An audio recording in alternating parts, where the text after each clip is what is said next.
Oh my God.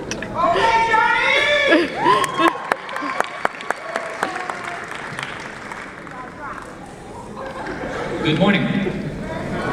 I said, good morning. Good morning. You can tell I'm a school teacher, huh? Miss you more. Hello, my name is Johnny Garcia, and I would like to thank you for coming to my TED Talk. I'm just kidding. This isn't a TED Talk at all. We're here to celebrate the graduating class of 2019. Let me ask you this.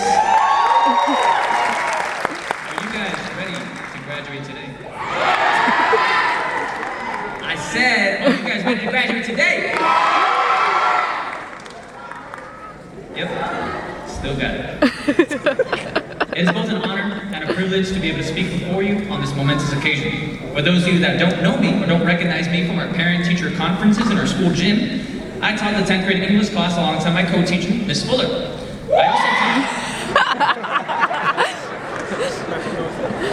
I also taught about half of the graduating class during their 9th grade year. So, if they're not speaking fluent Shakespearean English and still texting things like LOL and YOLO, you can blame me. I'm sorry, that's my bad. Now, before I start, I'd like to thank a few people. By few, I mean many. I'd like to thank our principal, Miss Stetzer. Our assistant principals, Miss Clark and Miss PB. Our administrators in the LEA. Our Haynes teachers, coaches, and mentors.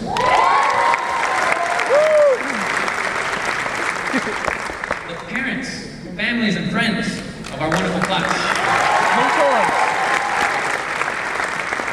Finally, I want to thank the people responsible. The reason why I'm here, speaking here today, the class 2019. Being here right now, seeing you all ready to enter the next phase in your life, I can tell you, with all of my being, my heart is full.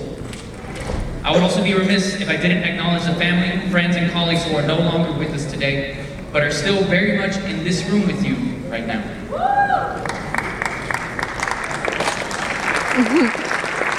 So, as I started writing this, I thought about my own high school graduation, and I still can't remember a single word that was said on stage. All I can remember was thinking, okay, my name's Garcia, that starts with a G, I'm after the F's, don't trip on stage, don't trip on stage, don't trip on stage. And hopefully, even if in the years to come you don't remember a single word I said, you can remember a general feeling, because as it turns out, Maya Angelou had it right. People will forget what you said. People will forget what you did. But people will never forget how you made them feel.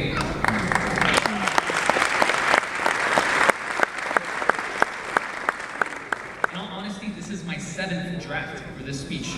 Previous ideas involved speeches in the form of slam poetry, a musical number, and an interpretive dance. My last draft had me write down 19 tips, reminders, and last-minute lessons as you transition into your post-high school lives into the class of 2019. Get 19 tips in 2019. And as I started planning, however, I found myself brainstorming dozens of things to say. They range from the somewhat serious and inspirational, like tip number 6, be the adult you needed when you were younger, to the extremely serious. For example, tip number 14, coffee is not a meal. I tried to narrow it down, see if there are any common threads among these diverse bits of wisdom, and I find myself gravitating towards 3 big ideas. They might sound familiar. Be kind. Work hard. Get smart. Now, you might be groaning inside your head and thinking, ugh, Garcia, we've been hearing these words for years. But I promise I'll add my own spin to it. And look, I'll even spice it up by rearranging the order. So here we go, number 1, get smart. You've been going to school practically your whole life. You've now gotten to the end of your pre-higher learning days. You've studied power, oppression, and memorials. You've analyzed the history of DC, this country, and the globe. You've amassed knowledge and power through that knowledge. But if knowledge is power, then you need to equip yourself. So long as there's power in this world, people will wield it to their advantage, and sometimes that means trying to take advantage of you. We also need to understand that people will distort information and truths to make their point. Stay on your toes. Ask, where did that information come from? Be wary of confirmation bias and echo chambers in conversations and in research. Question things with an open mind, but be critical at the same time. Be humble. It's okay to say, I don't know enough about that topic to have an opinion on it. If you need a reminder for all the things you don't know about, or all the skills you haven't mastered yet, go to a library. Find the center of the library and just stand there, right there in the middle, just for a moment, and look in every direction, all around you. Look at all the knowledge that you haven't even begun to tap into. You are knowledgeable now, yes, but it's not enough. You got smart. Get smarter. Speaking of being humble, I have a really short story to tell you. So when I was teaching you guys in the 9th grade, we were playing a Jeopardy game regarding the play Oedipus Rex by the ancient Greek playwright Sophocles. Remember that name, Sophocles, according to the story. Anyhow, we got to the question for 400 points. This person wrote the play, Oedipus Rex, and students were supposed to raise their highlighter in order to buzz in, but one student was so excited that they knew the answer. They pounded their hands on the desk, they leapt out of their chair, and they yelled with the confidence and passion of 1,000 burning suns. They yelled, Sophocles! And the class burst into laughter. That student very well could have been embarrassed, but instead of taking it personal and getting defensive, they looked at the situation, realized how funny it was, and laughed at themselves too. Tip number 15, learn to laugh at yourself. Don't take yourself so seriously. That student is incredibly bright too. It just goes to show, we will always make mistakes, no matter how smart we are, and that is okay. Also, tip number 4, don't make fun of people who mispronounce things, for that means they learn that word by reading. So, there's that. Continue with Get Smart. You know those questions that will lead to more questions that may have sometimes frustrated adults and your teachers, like, what would happen if you fall out of the sky and hit the ground? Okay, but what if you fall 100 feet, but you're wearing a giant balloon outfit? Okay, but what if you fall 50 feet, but you're in a giant hamster ball? Okay, but what if you fall 25 feet, but you fell in a bounce house? You guys remember those conversations? Yeah, those questions were frustrating as a teacher only because they were distracting us from the lesson at hand and we had things to do, not because they're silly or out of this world. And I have to confess, after a day of getting questions like that, I would start thinking along the same lines. I'd be walking home from school and think, is filling a swimming pool with chocolate a good idea? Like, do you eat it as you swim in it? Is that sanitary? Is that gross? My point is, keep asking questions. Follow that curiosity. Ask experts. Get your answers. Be critical. Open your mind. Realize that education is not entrapped in the walls of a school building. Never stop learning. Work hard. You'll all sacrifice to get here today. You sacrifice time with loved ones, time for sleep, and precious time for Instagram. Seriously, why do you have 4 Instagram accounts? Am I just getting old? I don't get it. You've engaged with questions, topics, and products that have pushed your thinking and creativity to their limits. Like me, you probably waited until the night before paper was due to finish writing your equivalent of a high school graduation commencement speech. So continue to work hard, but remember to work smart as well. Improvise, adapt, overcome. Whatever you decide to do after your high school days will require you to adapt. New schedule? Adapt. Longer papers? Adapt. Going from being the big fish in a small pond to a little fish in the ocean? Adapt. You will fail. Time and time again, you will fail. But don't give up. Failure is natural. It's part of the human experience. You will fail countless times in many endeavors, but failure will not define you. What you do afterwards will.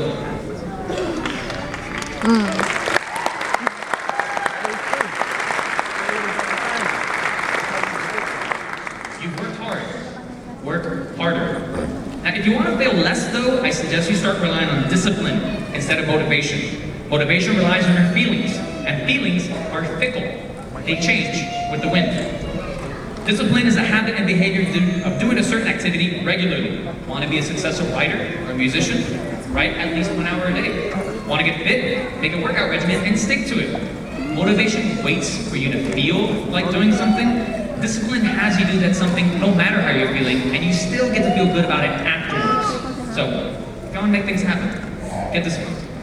And you might have heard somewhere that you should work hard and do whatever it takes to make your dreams come true. And that might lead to some unhealthy and even toxic behavior though. So do this instead.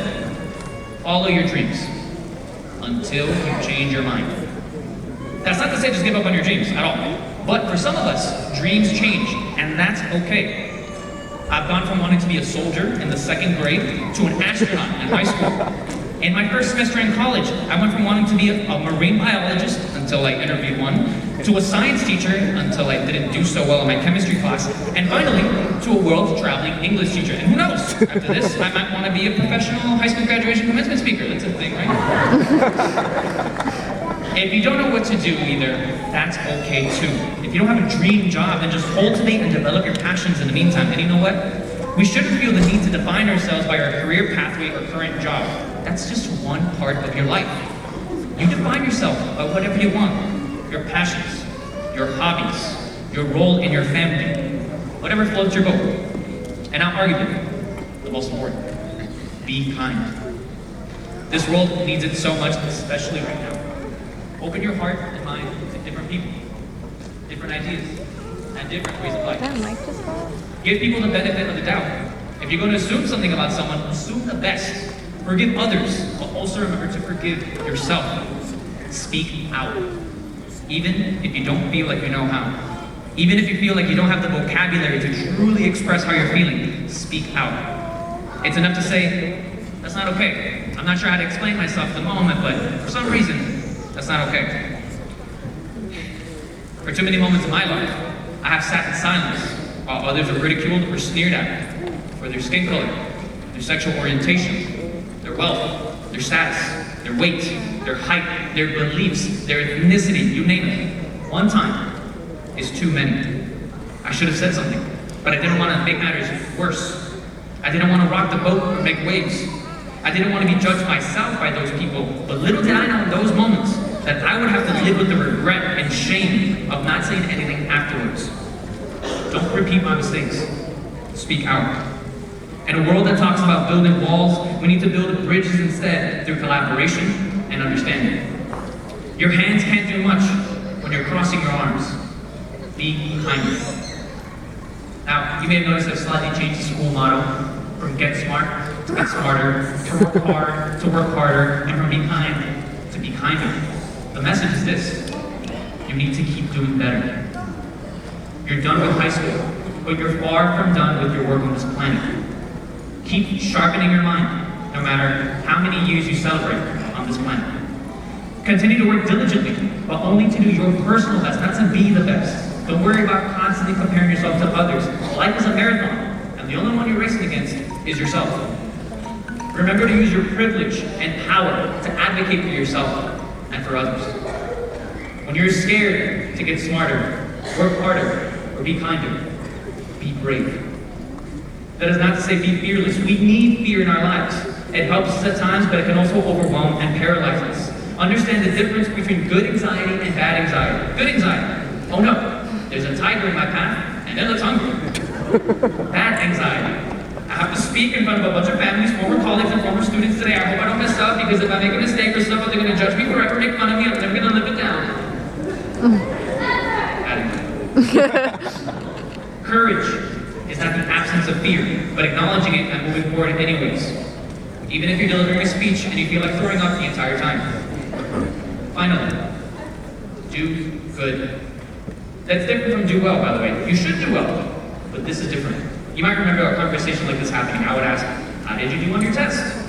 And you would say, I think I did good. And I would say, no. Spider-Man is good. You do well. But here, I'm talking about doing what Spider-Man does. Do good. Go out in your community. Help those in need. Share your knowledge and skills with others. Teach. Be a role model. Volunteer your time and energy. Be the adult you needed when you were young. I wish you all very good lives.